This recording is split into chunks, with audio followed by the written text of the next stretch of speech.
मतलब पहले मैंने आइडेंटिफाई कर लिया अकाउंटिंग प्रोसेस में कि वो इकोनॉमिक एक्टिविटी या नहीं है। मान लो वो इकोनॉमिक एक्टिविटी, मैंने सामान बेचा है 10,000 रुपये का, उधारी बेचा है, लेकिन कितने रुपए का बेचा मैं बोला? 10,000। मैंने बेचा बोलता तो क्या उसको रिकॉर्ड कर पाते?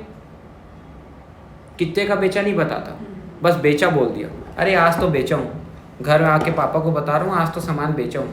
अरे तो भाई कितने का बेचा? मैं बोला नहीं बस बेचा हूँ। फिर मेरे पिताजी सर पकड़ के बोल रहे अरे कितने का बेचा? फिर बोलो बस बेच के आया हूँ पापा, टेंशन मत लो, आज फुल हम लोग कमाए, आज तो बिक्री हुई है मस्त। अरे तू बेचा कितने का मेरे भाई, प्रभु बताएगा कुछ? तो ये क्या हो गया? कोई भी चीज़ को एक्सप्रेस करने का, खासकर अकाउंट्स में कोई भी चीज़ को एक्सप्रेस करने का तरीका क्या होता है? रुपया, इन टर्म्स ऑफ मनी या मॉनेटरी टर्म्स। और वो भी मॉनेटरी टर्म्स किस करेंसी में होंगी? भारत की अकाउंटिंग कर रहे हैं तो इंडियन करेंसी में होगी। इंडियन करेंसी क्या है? रुपी। डॉलर कहाँ की करेंसी है? United state of America. Pound कहाँ की है? ब्रिटेन की। तो ये भी पता होना चाहिए। युआन कहाँ का है? जापान। येन कहाँ का है? युआन चाइना का है, येन जापान का है। ठीक। फिर रसिया का क्या है? रूबेल है। तो ये थोड़ी बहुत जानकारी आपको थोड़ी बहुत कंट्रीज़ की रहनी चाहिए, सबका तो हमको भी नहीं आता। ठीक। श्रीलंका का क्या है? भूल रहा हूँ। श्रीलंकन रुपीज़ बोलती है। उथप्पा करके भी कहीं का कुछ था ना, साउथ अफ्रीका का था क्या सर?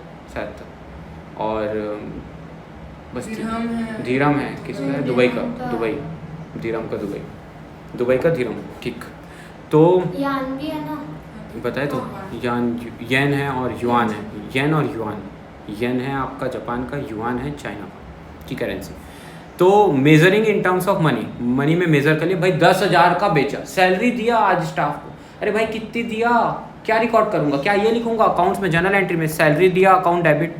जब यहाँ लिखता हूँ सैलरी टू कैश, मान लो किसी को सैलरी दिया, जनरल एंट्री बनाया, तो क्या लिखूंगा? Salary account debit to cash.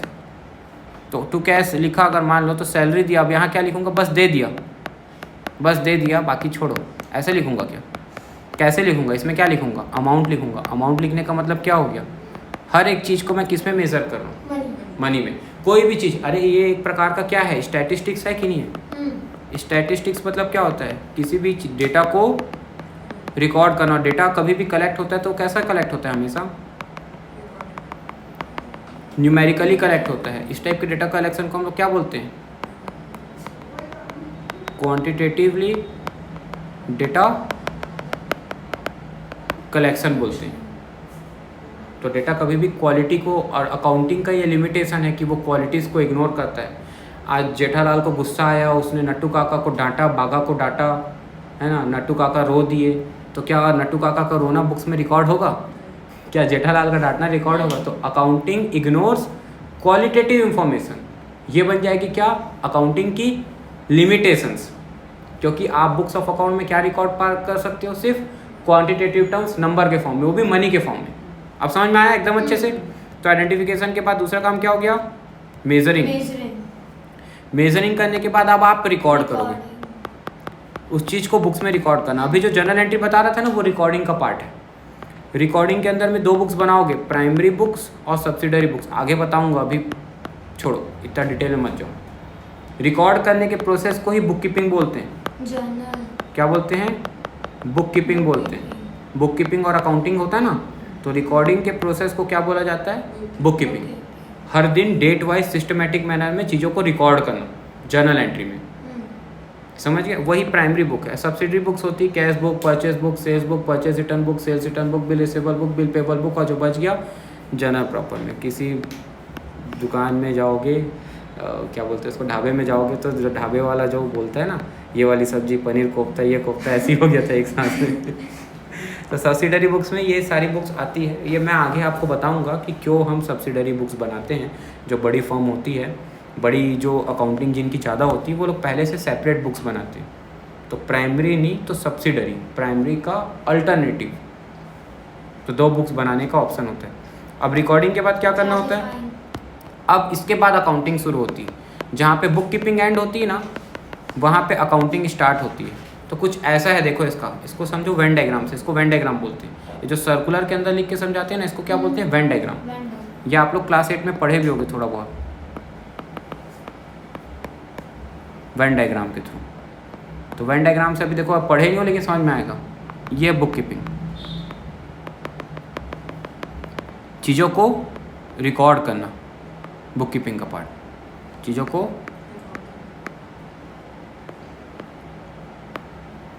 और डेट वाइज रिकॉर्ड करना, मतलब जर्नल एंट्री आ गई बुक कीपिंग के अंदर प्राइमरी बुक्स में। बुक कीपिंग करने के बाद आपकी क्या स्टार्ट होती है मालूम? अकाउंटिंग। अकाउंटिंग के अंदर में आप क्या बनाते हो? लेजर बनाते हो, ट्रायल बैलेंस बनाते हो, फाइनल अकाउंट बनाते हो। तो क्या अंतर है बुक कीपिंग अकाउंटिंग में? Where the bookkeeping ends accounting start, लिखना बाद में सुनते जाओ। Where the bookkeeping ends accounting start. ये जूनियर अकाउंटेंट करता है काम, जूनियर अकाउंटेंट करता है काम बुक कीपिंग की, और ये करता है सीनियर अकाउंटेंट अकाउंटिंग का काम। और जब इन दोनों को जोड़ दिया जाता है तो वो जो सब्जेक्ट बनता है उसका नाम है क्या? अकाउंटेंसी। अब अकाउंटेंसी की 3 ब्रांचेस हैं। मैं प्रोसेस अभी कंप्लीट नहीं किया हूँ, करूँगा कंप्लीट। जैसे ये लेजर रिकॉर्ड करना है ना, इस प्रोसेस को बोलते हैं क्लासिफाइंग। 4th नंबर का प्रोसेस क्या नाम है? क्लासिफिकेशन। फिर आता है समरी, जिसमें हम निकालते हैं कितना प्रॉफिट हुआ, लॉस हुआ साल के एंड में 31 मार्च को, कितना प्रॉफिट है, कितना लॉस है, या क्या मेरे पास एसेट्स हैं, लायबिलिटीज़ हैं, कैपिटल। अभी मैं ये टर्म्स क्लियर करूँगा थोड़ी देर बाद। तो इसको हम बोलते हैं क्या? समराइजिंग। एंड आखिरी आप 12th में सीखोगे, इसका नाम है analysis and interpretation. Analysis and interpretation. हाँ, इसके बाद एक कम्युनिकेशन आ जाता है, लेकिन वो आपके किसी काम का नहीं है। हाँ, वो कम्युनिकेट करें, वो ना भी लिखो तो भी चलता है। बेसिकली 5 ही मेन अकाउंटिंग प्रोसेस होते हैं।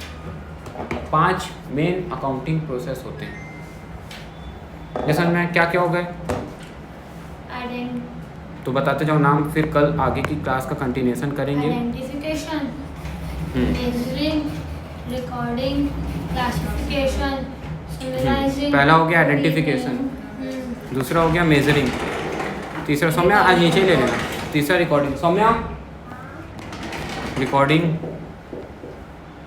क्लासिफिकेशन, रिकॉर्डिंग के बाद क्लासिफाइंग, फिर क्या था? समराइजिंग, फिर क्या था? एनालिसिस एंड इंटरप्रिटेशन, फिर आखिरी था कम्युनिकेशन। देख लो तो भी चलेगा, ना देखो तो भी चलेगा। ये समझ में आया आप लोग को? यहाँ तक क्लियर है? अब इसके आगे कल मैं आपको, अच्छा बुक कीपिंग अकाउंटिंग आज बता दिया मैं आप लोग को, अकाउंटेंसी बता दिया। सीनियर अकाउंटेंट अकाउंटिंग का काम करता है, जूनियर अकाउंटेंट बुक कीपिंग का काम करता है। ये अकाउंटिंग प्रोसेस था, जैसे कुकिंग प्रोसेस यूज़ करते हैं वैसे अकाउंटिंग प्रोसेस भी हमारी ये हो गई। ठीक है, अब इसके बाद कल हम, अच्छा ये जो मैंने बताया ये वेन डायग्राम के थ्रू मैंने आप लोग को अभी समझाया बुक कीपिंग अकाउंटिंग के बीच का difference. Accounting process he function of accounting कहलाता है। क्या बोला मैं? अकाउंटिंग प्रोसेस को ही, यही प्रोसेस को हम लोग क्या बोलते हैं? फंक्शंस ऑफ अकाउंटिंग भी बोलते हैं। ध्यान रखना, क्या बोलते हैं? अकाउंटिंग। तो फर्स्ट चैप्टर का आपको इतनी बातें अभी बताया मैंने, अकाउंटिंग प्रोसेस बताया। अच्छा, आज का आपका होमवर्क है अकाउंटिंग की डेफिनेशन लिख के लाना। अकाउंटिंग क्या होती है मैंने समझाया, एक आर्ट है, सिस्टमेटिकली चीज़ों को रिकॉर्ड करना क्रोनोलॉजिकल ऑर्डर में, और उस आर्टिस्ट का नाम है क्या? अकाउंटेंट। जैसे म्यूज़िक क्या है, सिंगिंग क्या है? एक आर्ट है, और जो गाता है उसको क्या बोलते हैं? सिंगर। कुकिंग एक आर्ट है, और जो बनाता है उसको क्या बोलते हैं? कुक या शेफ। वैसी अकाउंटिंग क्या है? एक आर्ट है, और उसको करने वाले को क्या बोलते हैं? अकाउंटेंट। जैसे टीचिंग एक आर्ट है, उसको पढ़ाने वाले को क्या बोलते हैं? टीचर। समझ आ रही? जैसे पेंटिंग एक आर्ट है, जो बनाता है उसको क्या बोलते हैं? पेंटर या स्केच मेकर, जो क्या कोरियोग्राफ क्या बोलते हैं उसको? आर्टिस्ट। जो भी आर्टिस्ट का नाम होगा, एक्सपर्ट, मुझे याद नहीं आ रहा। ठीक है, समझ गए? तो ऐसे ये एक आर्ट है अकाउंटिंग भी, चीज़ों को रिकॉर्ड करने की। समझ आई बात बेटा?